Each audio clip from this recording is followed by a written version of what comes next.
everybody. It is Sam Feifel, your host of John Updike's Ghost, your favorite little podcast about reading, writing, literature, bookstores, driving across the country, and all things awesome.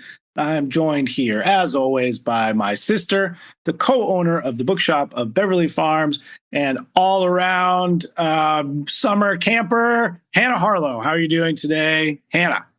Excellent. Yeah, we've got one kid at sleepaway camp. We're, living large the next 2 weeks.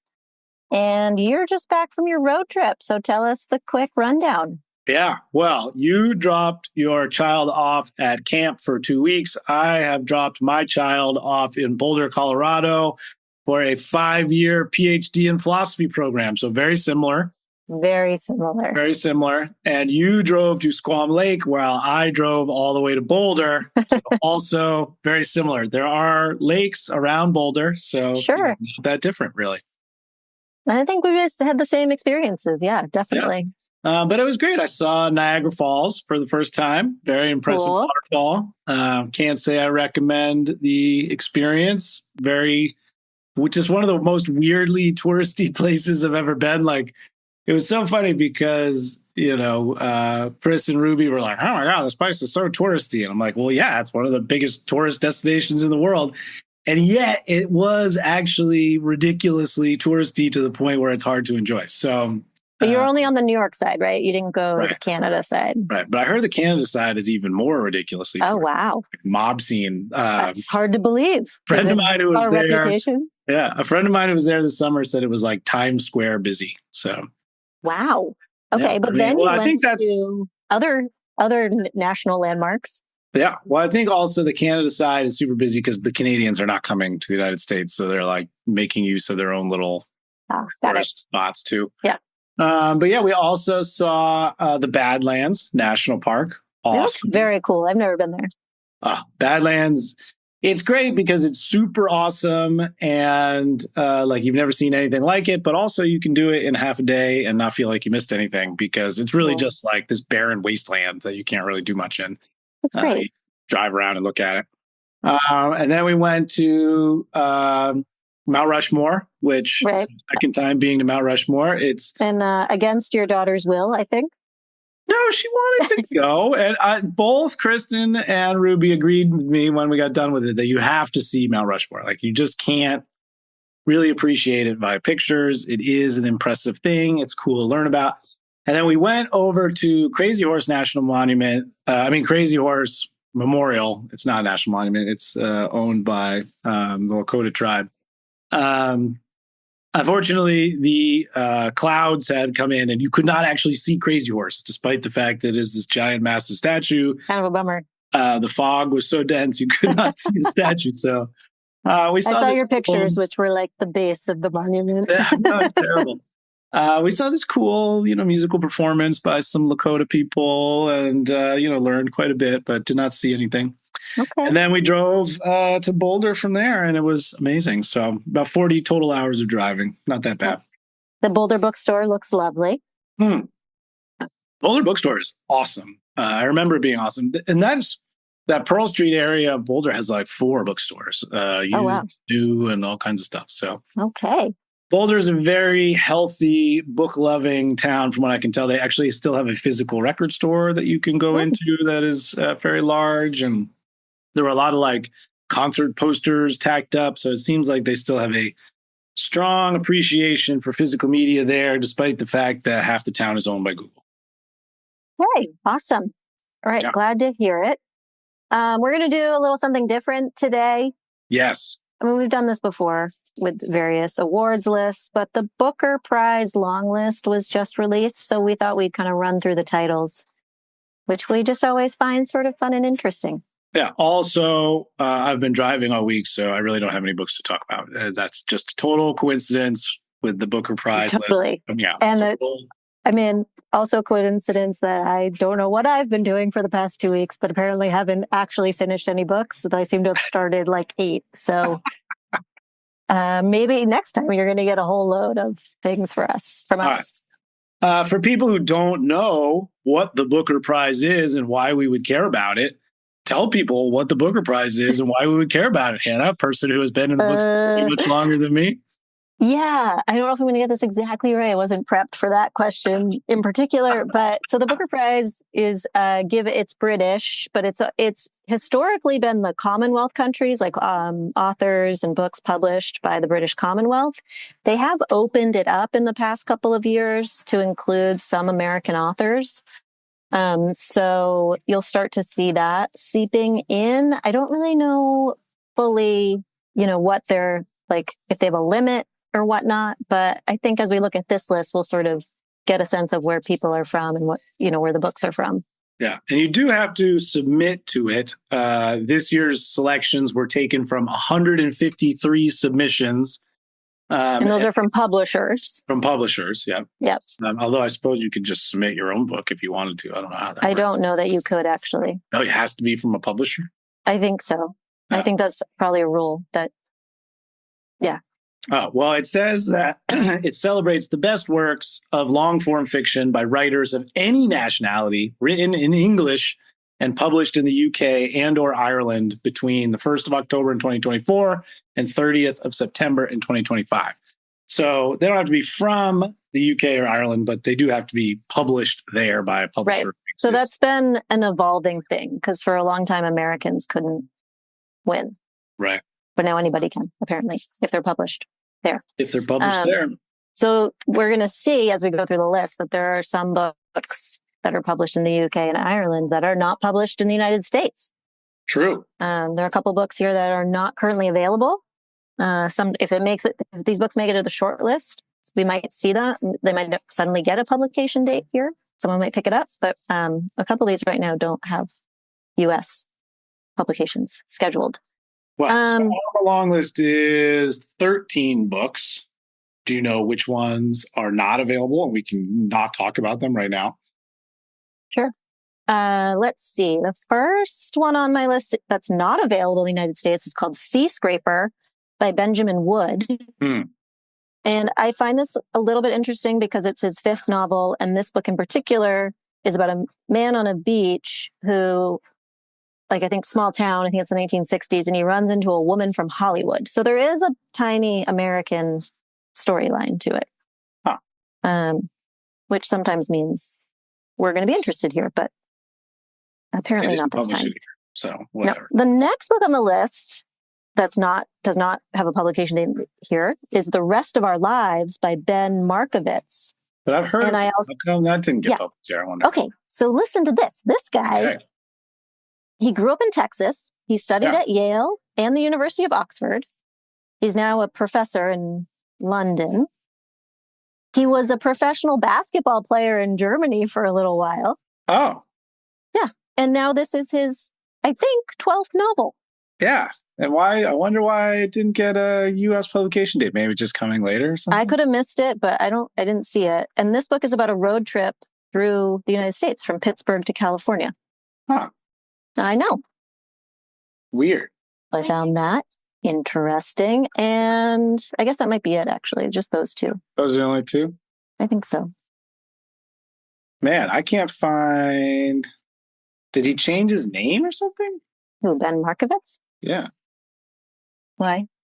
I don't know. When you look up Markovitz in our system, Ben Markovitz doesn't come up at all. I know. It doesn't appear as though any of his books have been published here. It's so strange. You'd think somebody would cross over, especially with his U.S. connection. Right. Huh. All right. I don't know. We could be missing something, but I'm not seeing anything. Very strange. Yeah. So let's start with the books that we've actually interacted with. Yeah. Okay. Interacted with. For instance, I bought a copy of Audition by Katie Kitamura for our mother for her birthday, but she had already bought that. So I am now in possession of it, but I have not read it.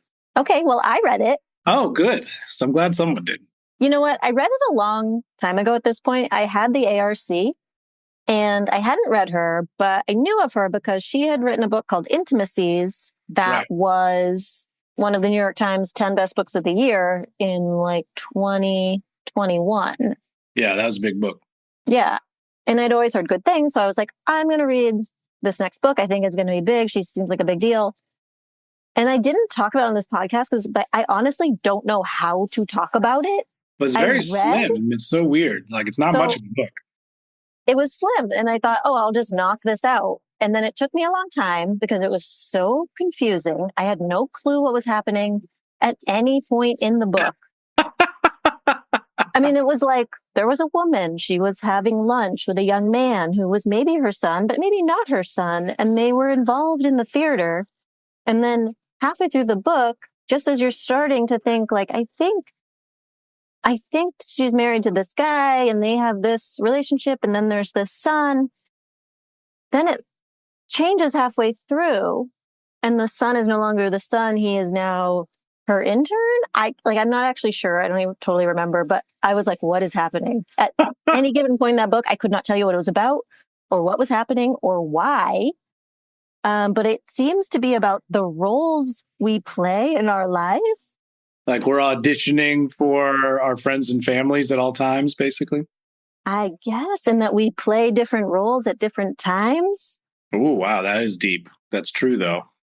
So I still obviously don't know what that book is, but I guess people a lot smarter than me like understand it and are now starting to nominate it for lots of awards.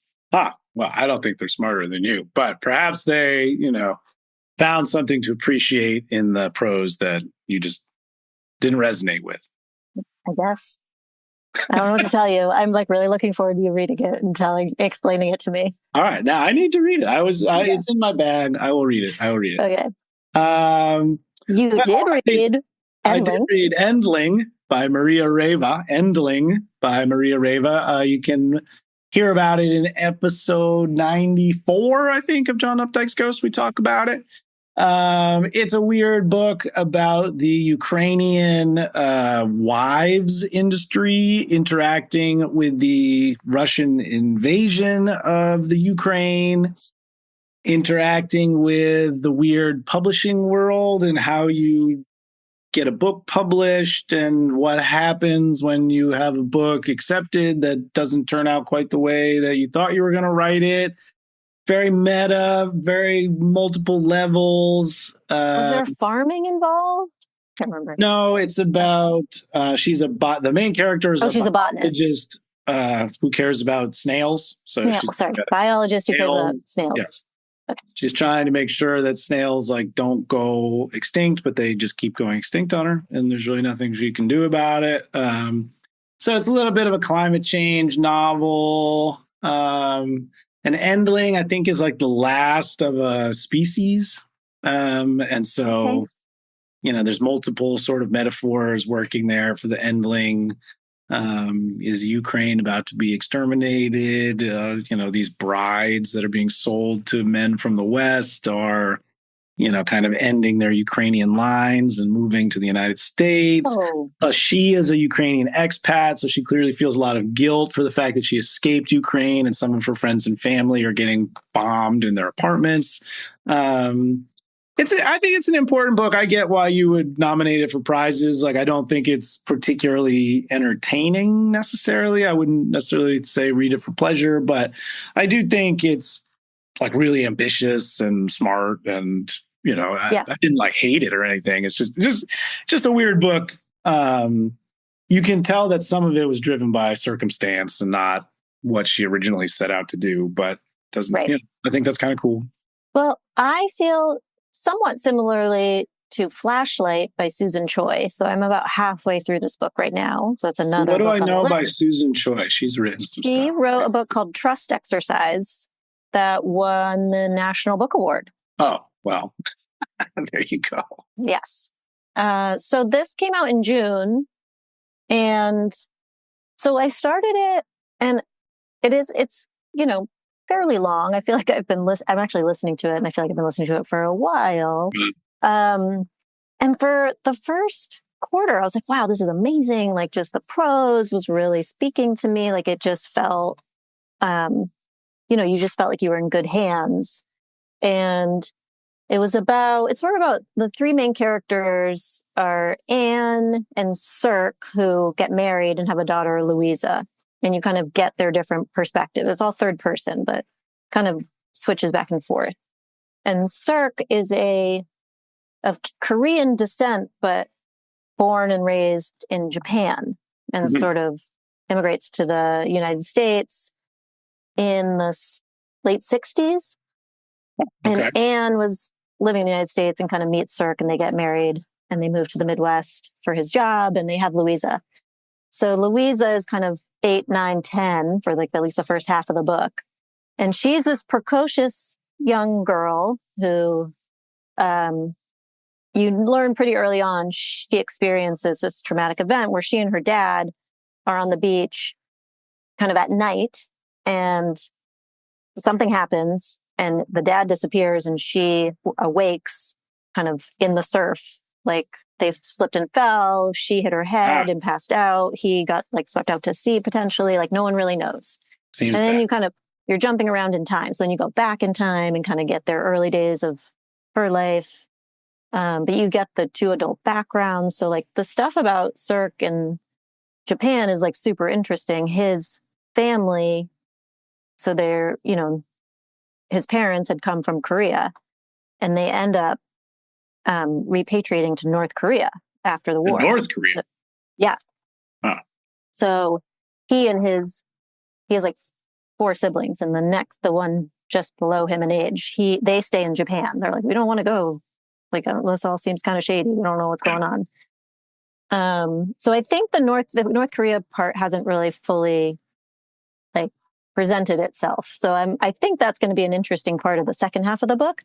Uh-huh. My issue right now is that like everybody's just so angry and hateful of each other all the time. Like Louisa, this 8-year-old girl, is just like, every time you get her perspective, she's just like, my mom is terrible. I hate her. And you're just like, why do you have so much animosity towards your mother and your father? Like you're 8. Like it just seems kind of crazy. Yeah. And so it's like, it's just starting to like infect my listening experience where I'm like, I just don't really feel like being so angry all the time.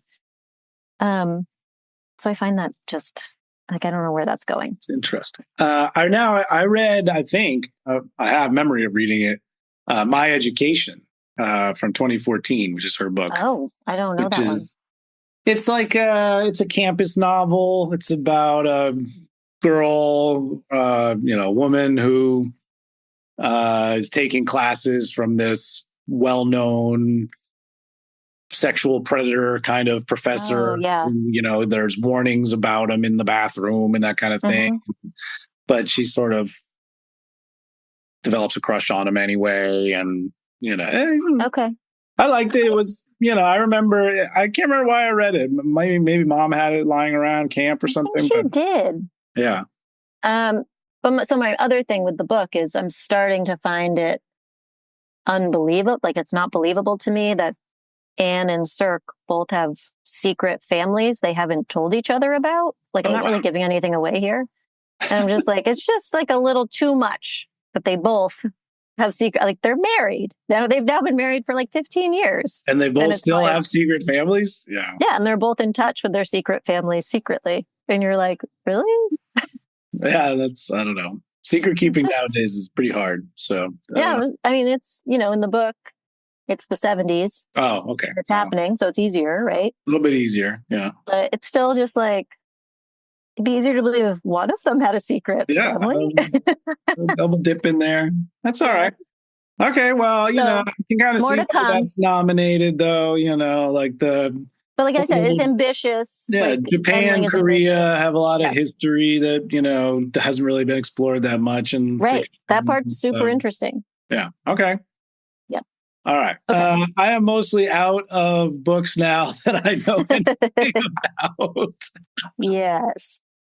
I don't even really know. I'm trying to look at, I don't even really know any of the other authors. I will say, I know Andrew Miller. Yeah. He has a book called The Land in Winter that's on the list, and it's coming out from Europa here in the States in February. So we do have a bit of a wait for that book.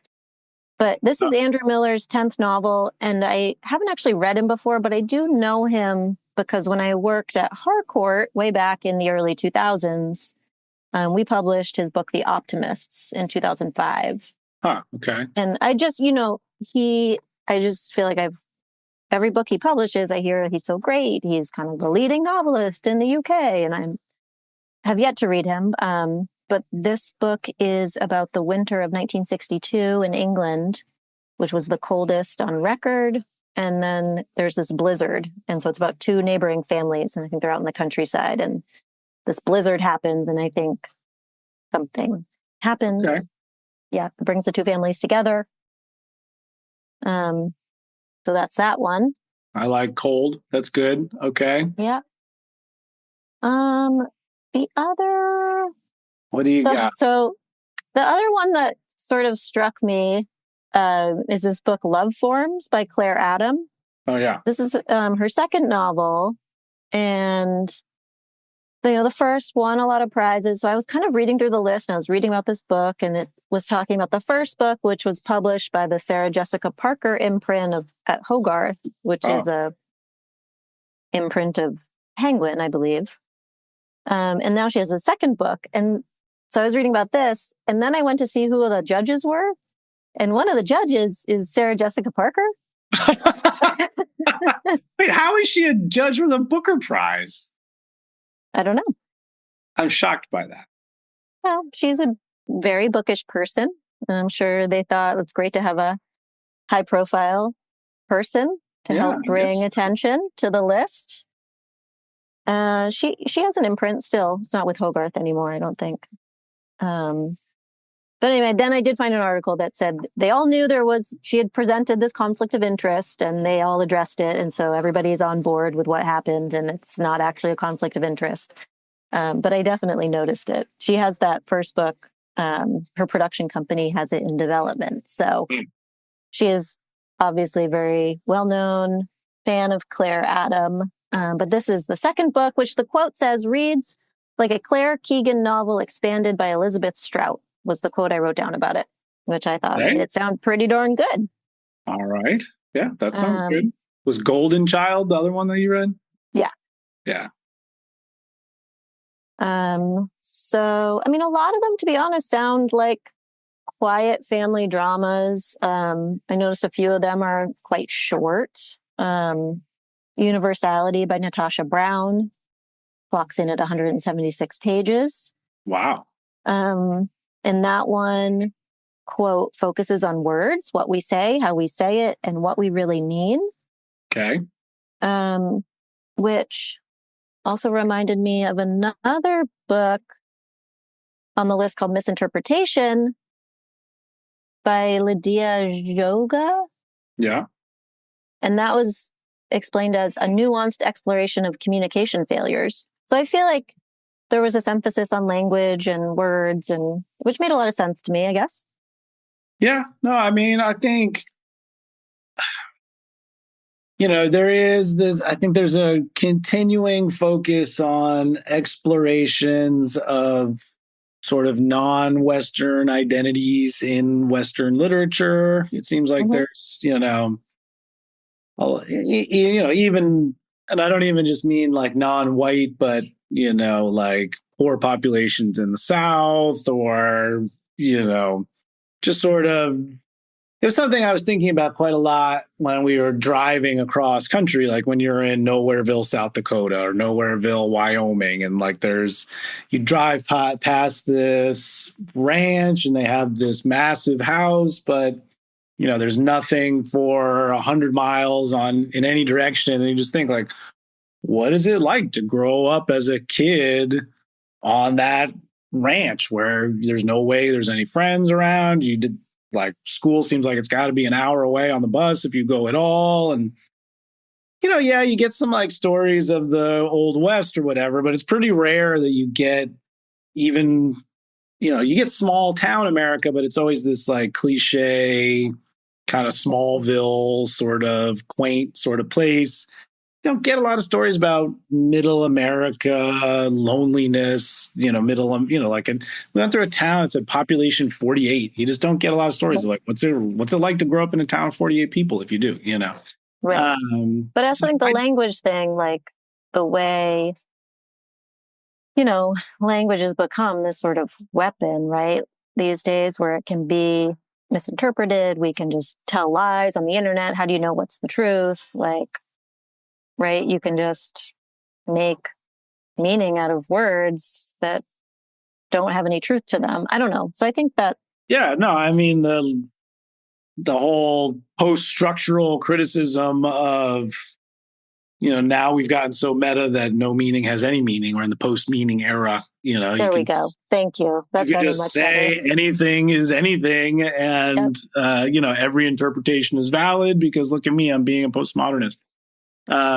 Which I think, I think some of the criticisms of Jacques Derrida and his brethren there in the 60s French are valid, mm-hmm. Like they've sort of uncoupled meaning from reality on some level, and they've enabled some of this garbage that we see. It's funny because people are attacking the newest budget cut is libraries, right. So whether it's your town or your school, what do we need libraries for? Everything's on the internet now. And it's like somebody asked me in our recent little budget battle for the schools, what do you think about libraries? And I was like, well, I do own a bookstore, so I'm a little biased, but I do genuinely think that the challenge of the next generation is to try to figure out what's true. And libraries and physical media and vetted pieces of information seem like they're more valuable than they've ever been. And if you go on the internet right now, you know how difficult it is to find something that you are convinced is truth. And we know for a fact that all of these stupid AI summaries that you get on Google now are demonstrably wrong. So you search for an answer, you find the wrong answer, you go searching for the right answer. It seems like more and more we should just be going to some sort of trusted source, like a book that we have some reason to believe has been vetted by smart people. Right. And I do believe that's what teachers are trying to teach my children in school right now. How do we know that this is the truth? Okay. Anyway, I don't want to forget to mention The Loneliness of Sonia and Sunny by Kiran Desai. Oh. I think she's a pretty heavy hitter. She wrote the book, The Inheritance of Loss, which won the Booker Prize. Aha. So this is a novel that comes out here this September, September 23rd, I think. And it sounds like a really amazing love story. It's described as being very romantic and beautiful, about Sonia and Sunny and how they find their way to each other and stay in each other's lives, across continents and years. So I'm looking forward to that one. That sounds good. Let's see, ones we haven't talked about. One Boat by Jonathan Buckley. Yes, that is coming out here September 9th. And that's another short one. It's 168 pages. It doesn't even have a cover on the, maybe just. Who is the cover? I don't know. Oh, so the description I thought was funny because it basically boiled down to, it was a couple paragraphs long, but it boiled down to, Teresa is grieving her father. She goes to a Greek coastal town where she mourned her mom 9 years ago. And then she talks to people. And then she has conversations. And I was like, okay, sure. After a little digging, I discovered there's also an amateur murder investigation and some sort of love affair. So I was like, you maybe want to mention that in your descriptive copy. I don't know. Yeah, I don't know. Xanthi, a waitress in one of the cafes on the leafy town square, also plays a role. There you go. I don't know. Xanthi, is that how you say it? Xanthe? Another one that we didn't talk about was The South by Tash Aw. That came out here in May from FSG. And I sort of read the description. I was like, oh, this year's Douglas Stewart book. I don't terrible. It's, this book is an intimate novel of the longing that blooms between two boys over the course of a summer. And I'm so sorry to say this. I just feel like every year now there's the young gay love story on the list. Wait, it's a gay love story? I don't know. I haven't actually read it. So the two boys might just be forming a friendship. I just made an assumption when it was called intimate. It says that it's the first in a quartet of novels. Wow. Ash Aw's masterful portrait of a family navigating a period of great change. A reimagined epic for our times. Yeah, no, once I did some digging, I discovered this guy's been longlisted for the Booker Prize now 3 times. Wow. This is his 5th book. That's pretty good.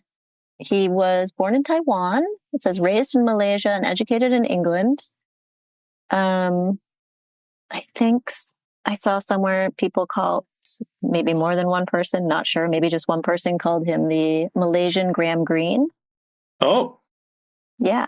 Now you've got my attention. There you go. I think he could be very interesting. That is interesting. It says he's from Taiwan, though. I know it says born in Taiwan, but then later I read he was raised. It said raised in Malaysia, and they call him the Malaysian Graham Greene. Okay. Do you get to be a Malaysian just because you grew up there? I don't know. You can't be a Mainer unless you're born in Maine. Right. I think we talked about it. No, that's all of them right there. That is all 13 of the Booker Prize long list. Good job, I'd say. I think we did a good job. I found the list interesting. I don't know if this happens every year. This year I felt like I hadn't heard of a lot of them. They were mainly new to me. I was just looking at the other judges too. So there's Sarah Jessica Parker. Obviously, we've heard of her. But then Kylie Reed is one of them. Yes, we know Kylie Reed.